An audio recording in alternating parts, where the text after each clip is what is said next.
Hello everybody, welcome to the Comic Gaming Movie Show. My name's Deshaun, and today I am here to talk about the news that came out a couple days ago about Christopher Nolan no longer working for Warner Brothers. Now, this is a big deal because if you don't know, Christopher Nolan's been working for Warner Brothers for the better part of 20 years. Every one of his best films, most of all of his best films, basically his entire catalog is made by Warner Brothers, from The Dark Knight to Memento, to The Prestige, to to Dunkirk, to there's just so many movies, even The Tenet, there's so many movies he's worked on for Warner Brothers, and he's been a producer on for Warner Brothers. He's been a big deal, and Warner Brothers has earned this over the years. The distinguish between Disney and Warner Brothers, which Disney and Warner Brothers are 1 and 2. Now, Disney makes more money in the theatrical releases and whatnot than Warner Brothers, so that's that's what makes Disney A, because Disney has bigger franchises than Warner Brothers. They have the two biggest franchises on the planet, so that just instantaneously makes Disney able to make more money than Warner Brothers. Not to mention HBO Max is getting trampled by Disney Plus. But that's not what I'm here to talk about. What I'm here to talk about is Christopher Nolan, the report by Hollywood, but the report by, I believe it was Deadline. I believe it was either Deadline or the Hollywood Reporter.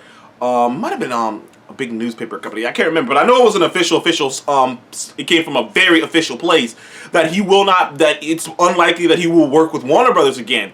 And that might be a lot of people have argued after Warner Brothers did their whole deciding to just release all their stuff on HBO Max without consulting anybody, the people working on the projects, the producers, the creators, their own financial partners, people who actually put money invested in this, people who actually have money invested in the back-end payment in this, and to make a move like that, and I've made plenty of videos talking about it, but to make a move like that without talking to anyone about it, it's just ridiculous. And then reports came out that a couple people on the higher ups, a couple people in those meetings were like, should we tell people? And they told them not to tell people because they try to stop them from doing this.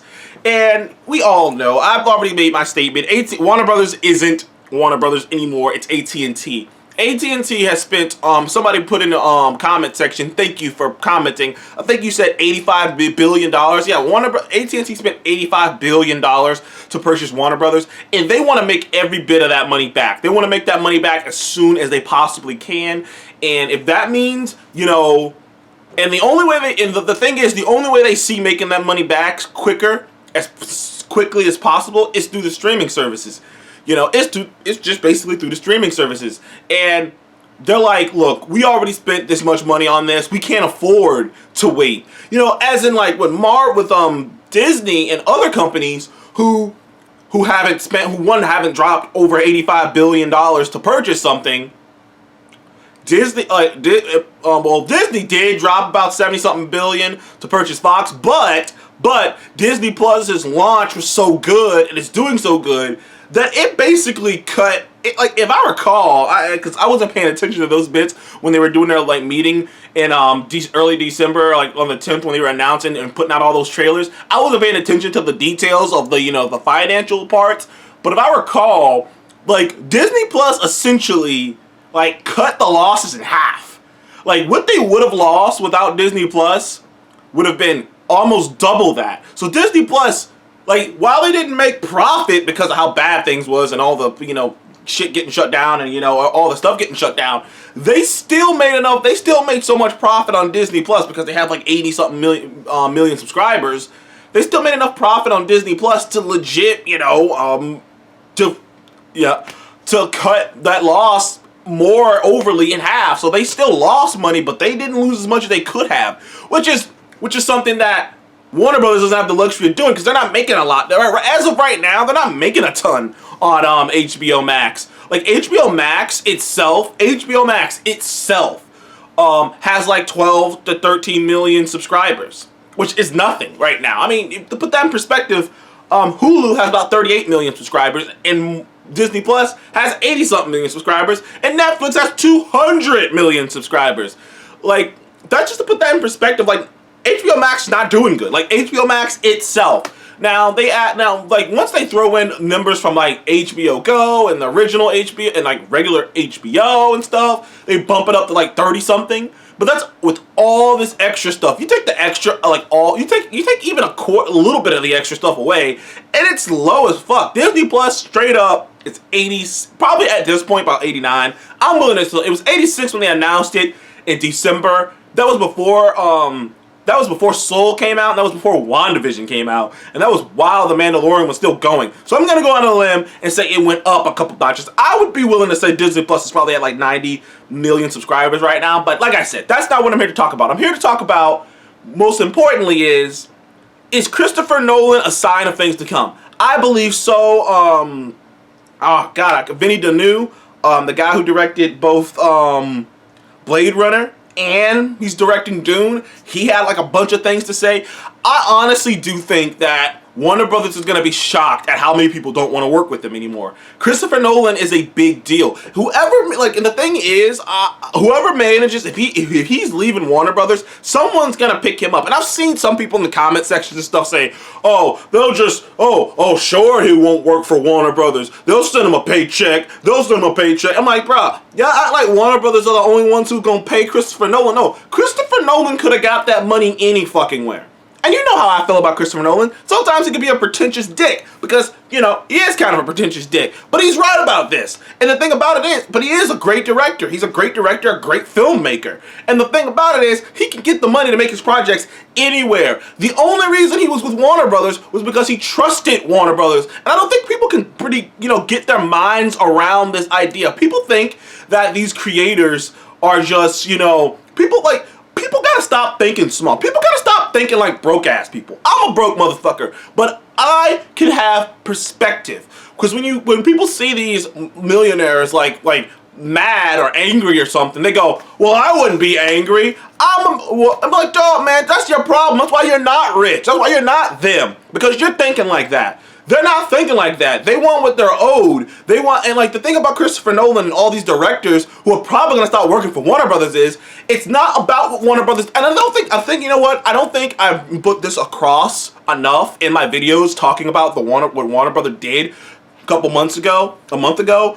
But it's not what they did, it's how they did it. If Warner Brothers had talked to everyone and told everyone this is the direction that we might be thinking about going in. Sure, people might have disagreed, but it wouldn't have been a catch off guard. It wouldn't feel like you lied to them. You got fucking Legendary, and like I said, I'm not going to talk about this a lot, but you got Legendary who put money down on this shit, and they're not even being consulted. Now, they worked some shit out, and we're going to get Kong versus Godzilla in March, but still, like, what the fuck?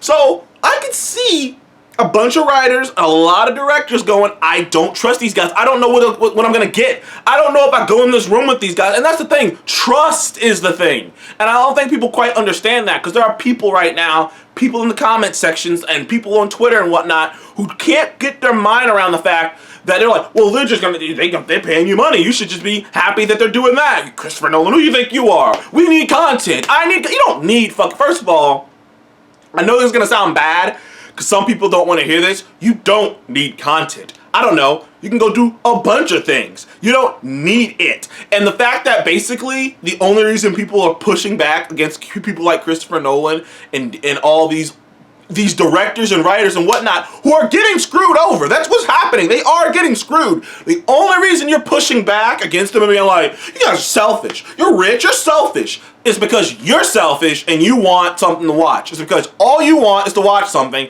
and you're not thinking about the other stuff. You're not thinking about the other stuff. You don't care. But you damn for sure know that if it was like you and someone was fucking with your business and they screwed you over, you would be furious about it. So you can understand. That's the thing. I'm like, nobody wants to actually think about it and go, okay, if I was Christopher Nolan or I was such and such in this position and someone screwed me over, lied to me, lied to my colleagues, and then they think I'm gonna just get over it and come back, and I don't have to. That's the thing. He doesn't have to.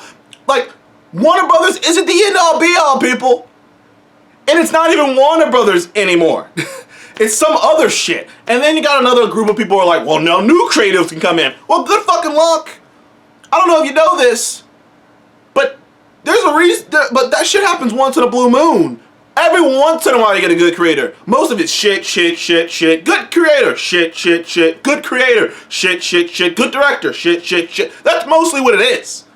So good luck with that. Warner Brothers is about to might lose every director, every big time director they have, because that's the thing Warner Brothers had in their corner. Was they had these huge, big-time directors. They were the ones who would give you huge money to do huge projects. But now there's a gap opening up. And hear me out, Disney. Hear me out. I would try to turn 20th Century, because Disney owns 20th Century.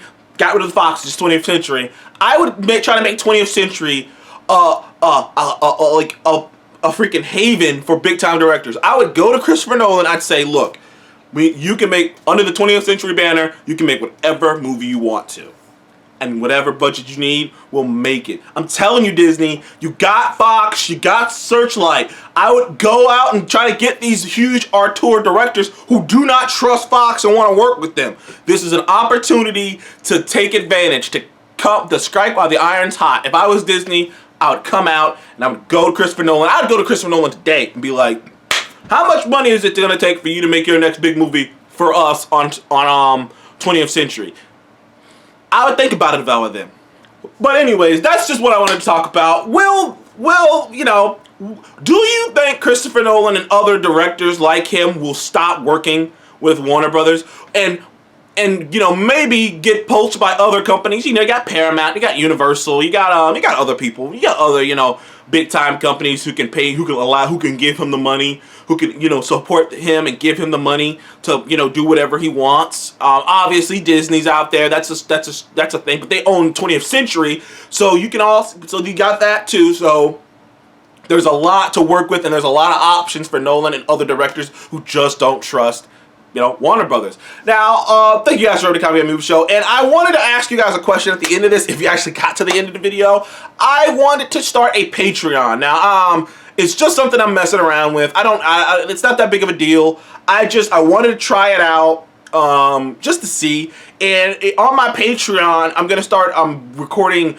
watch-along videos, but mostly with my classics. So whenever I come out with a classic, on any of my classics, like such as, you know, the one I'm gonna come out with next, I'm gonna post up, you know, a watch-along video, and we can just, you know, reaction, you know, whatnot to that movie, and you can go to my Patreon and you know, and watch it. It's only about it's only like $2-3. I only got like one tier, and it's pretty much just $2. So if you guys want to support me, that would be great. I'll try to put it in the link below as soon as I figured out how to do all that shit, because, you know, I'm still figuring this stuff out. It's like I've been working on this stuff for a while, but I'm still just figuring it out. But thank you guys for joining the Comedy Game Movie Show. Please remember to like and subscribe, and please, if you like more of what I'm doing, please support me at my Patreon, because I'm gonna start trying to get that working and put some things down there as soon as I can. Thank you guys again, and I'll see you in the next one.